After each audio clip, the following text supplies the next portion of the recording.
নমস্কার, আমি আশালতা।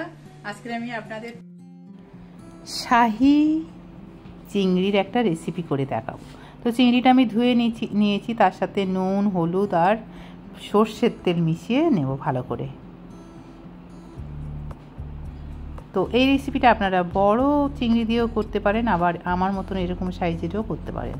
তো খুব ভালো করে মিশিয়ে নেব, মিশিয়ে এটা রেখে দেব যাতে তেল মশলাটা খুব ভালো এর মধ্যে চলে যায়।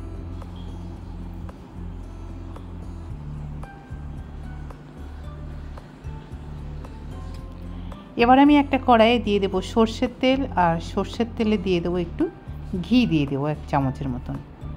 আর এই রেসিপিটাতে একটু ঘি ব্যবহার করলে খুব ভালো লাগবে।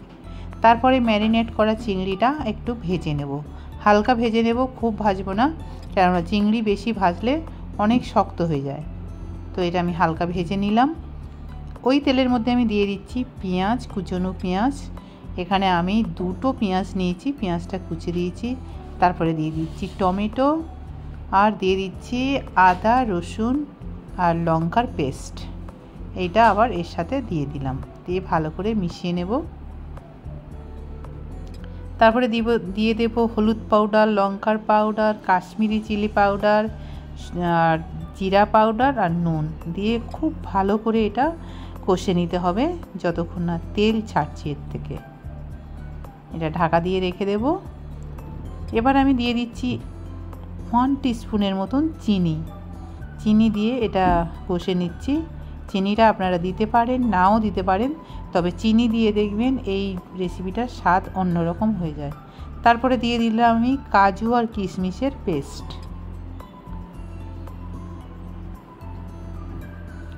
দিয়ে আবার একটু কষে নেব।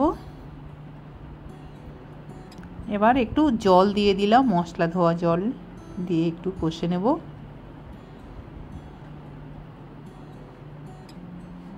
তো দেখুন মশলা থেকে প্রায় তেল ছেড়ে দিয়েছে।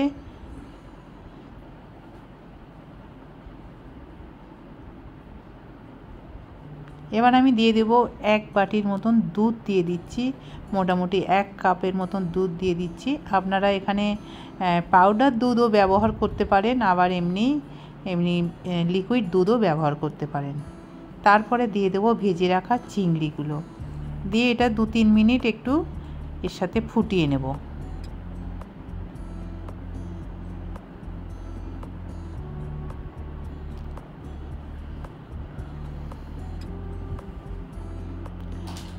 তো এটা হয়ে গেছে। এবার আমি দিয়ে দিচ্ছি একটু গরম মশলা বেটে আর একটু ঘি।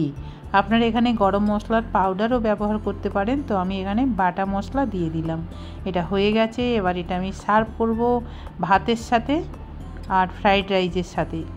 অসাধারণ খেতে, আপনারা ঠিক এইভাবে বানাবেন।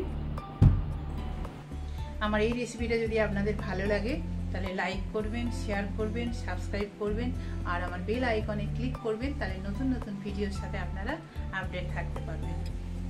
নমস্কার।